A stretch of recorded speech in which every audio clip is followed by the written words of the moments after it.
C'est une de nos grandes voix appréciées sur la scène internationale. Kumba Gawolo prépare son retour après une longue absence due à la maladie.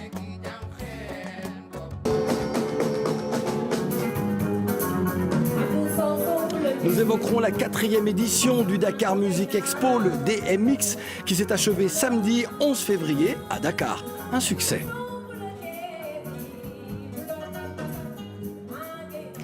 Et nous terminerons avec le dernier clip d'un rappeur culte, Didier Awadi.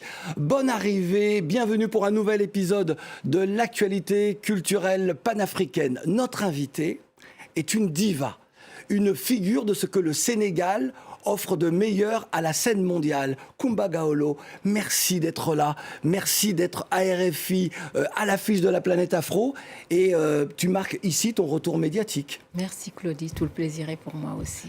Nous savons que tu as pris du recul afin de soigner tes cordes vocales. Comment vas-tu aujourd'hui ?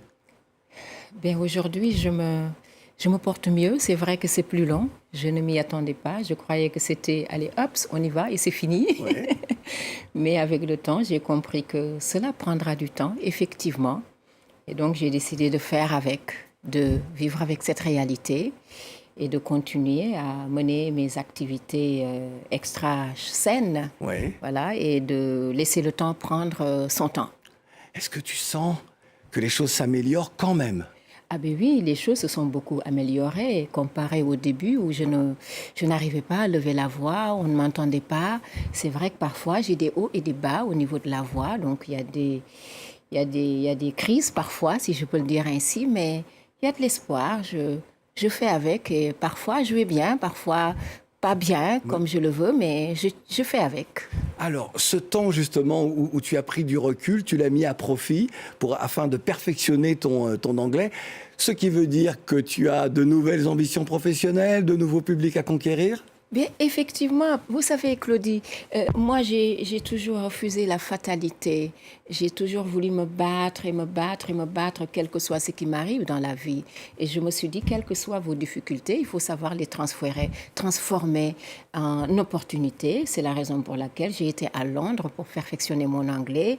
Et c'est la raison aussi pour laquelle j'ai fait pas mal d'autres choses liées à mon travail pour continuer à rester la meilleure et au devant de la scène. Tu es la meilleure. Kumba Gawolo. Merci, c'est gentil. Et notre invité exceptionnel. Merci.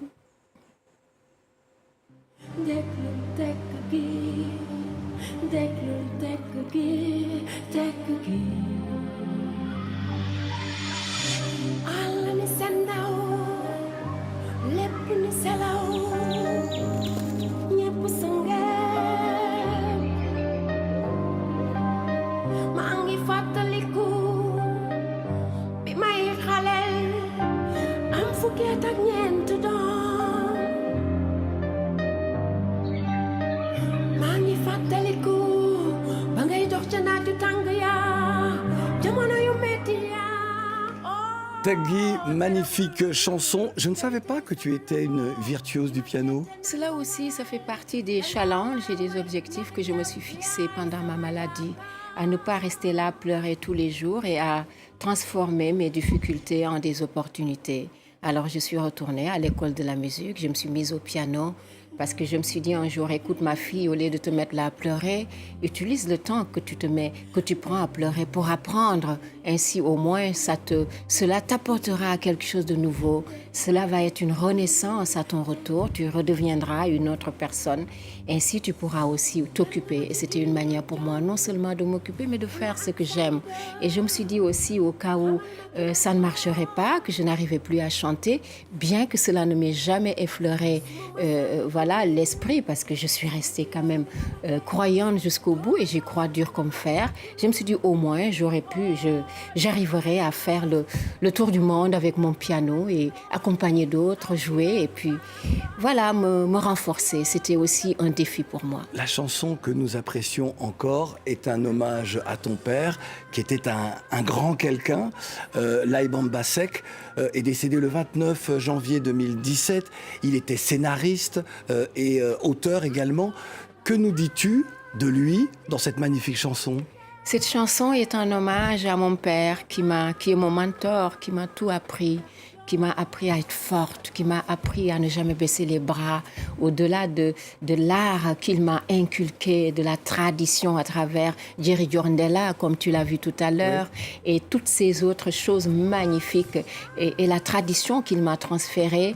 Et c'est un hommage à lui, c'était une manière pour moi de le remercier et de lui dire, voilà papa, j'ai pas oublié ce que tu m'as inculqué. Aujourd'hui, ça m'a permis de tenir, d'être forte, de te rendre hommage. Mais Tekgi, qui veut dire écoute le silence, qui est une chanson de deuil. Parce que quand il y a deuil, tout est silencieux, tout est calme, tout le monde est perdu, tout le monde est pensif. Et pour moi, c'était aussi une manière de faire allusion à mon état, puisqu'il fallait écouter le silence, pour que le silence me dicte la voie à prendre pour me sortir de ces moments difficiles que je traversais. Donc je pense que cette chanson non seulement est en parfaite cohésion avec l'hommage que je voulais rendre à mon père, mais elle était aussi en phase totale avec ma situation qui avait besoin de silence, parce que j'avais besoin de silence, j'avais besoin de rester seule, j'avais besoin de cette quiétude pour retrouver ma voix. Si je ne me trompe, ton père est l'auteur du texte de Soweto, l'une de tes premières chansons. Oui, c'est lui-même qui a écrit cette chanson alors que j'avais que 14 ans, en hommage à Nelson Mandela dans le cadre de la lutte contre l'apartheid. Tu n'es pas sans savoir que le DMX, le Dakar Music Expo, s'est tenu donc évidemment à Dakar. C'était la 4e édition, une édition importante. Doudou Sarr, justement son fondateur, a placé ce rendez-vous entre prestations scéniques et rencontres professionnelles sous le signe de la digitalisation des musiques africaines. Ce soir, dans Couleur Tropicale sur RFI, je dis bien sur RFI parce que tout à l'heure j'ai parlé d'RFI avant de parler de France 24, à 20h10 temps universel, 21h10 en France, eh bien nous recevrons Doudou Sarr ainsi que le directeur de l'Institut français de Dakar et des artistes bien sûr. Kumba, après donc le DMX, le défilé Chanel qui a fait grand bruit et bien d'autres événements, Dakar reste une capitale culturelle. Hein. Mais cela prouve que Dakar est une plaque tournante pour la culture, pour la mode, pour toutes les grandes dates qui se passent dans le monde. Et j'en suis très fière. Le Sénégal est un pays fabuleux où il y a l'intégration, où il y a la solidarité, où il y a la tradition, la culture. Et il était temps que de grands événements puissent s'y passer. Je m'en réjouis. Ouais, je voudrais te prendre à témoin. Alors heureusement qu'il existe une cérémonie qui va se tenir le 11 mai à Paris. Cette cérémonie de récompense musicale a été baptisée Les Flammes. Pourquoi je dis heureusement? Parce que depuis la suppression des catégories musique du monde et musique urbaine des victoires de la musique, donc en France, ces victoires justement cristallisent la colère. Personne ne comprend, et surtout dans un univers musical métissé, nier comme ça certains artistes, certains milieux, certains sons, certains rythmes. Je veux dire, c'est triste.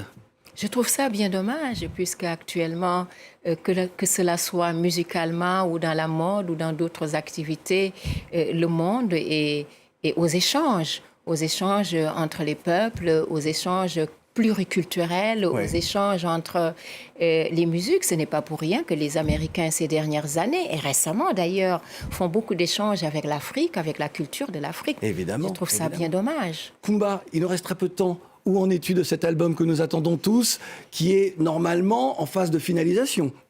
Oui, je suis entre l'album et mon recover, donc mes traitements. J'y travaille. Ouais. Je travaille en silence, Claudie. Je travaille selon mon état. Je travaille selon mes capacités et mes possibilités. Et je continue de travailler. Tu sais que notre amour ne peut que t'aider dans ta convalescence. Voilà, parce Merci. Que nous t'aimons. Tu es une des 15 personnalités les plus influentes du Sénégal. Merci, j'en suis très honorée. Et je voudrais d'ailleurs saisir cette opportunité pour remercier l'Afrique tout entière, remercier le Sénégal tout entière, mon peuple qui m'a tellement aimé, qui m'a tellement soutenu, qui s'est tellement donné pour moi, qui s'inquiète tellement pour moi. Ça me touche. Merci au Sénégal, merci aux Sénégalais, merci à vous tous pour votre affection, votre solidarité.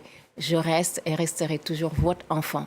Merci à toi, Claudie. Je vois l'émotion dans tes yeux, ma chère Koumba. Je suis très émue. On se quitte avec quelqu'un que tu connais bien, c'est Merci. Didier Awadi. Le 1er février a marqué la sortie de son 7e album. Quand on refuse, on dit non. C'est le panafricanisme concret, pragmatique, afin justement de construire cette émancipation et de continuer à faire en sorte que nos cultures perdurent et s'aiment aux 4 coins du monde. On se retrouve dans 15 jours et sur France 24. Merci Koumba Gawolo. Merci à toi, Claudie. Pendant des siècles, la vérité, il n'a fait que ça. Violer, tuer, piller, voler, brûler, il n'a fait que ça. Nous, nos pères, nos grands-parents, ils ont vécu tout ça. Voilà pourquoi nous, on se bat, on va stopper tout ça. L'indépendance, il y a des sacrifices à assumer. Quand t'es responsable, il y a des devoirs, il faut assurer. La dépendance et des devoirs qu'on a relégués. Prononce à tes droits, mais le devoir, tu peux pas déléguer. Quand on refuse, on dit non.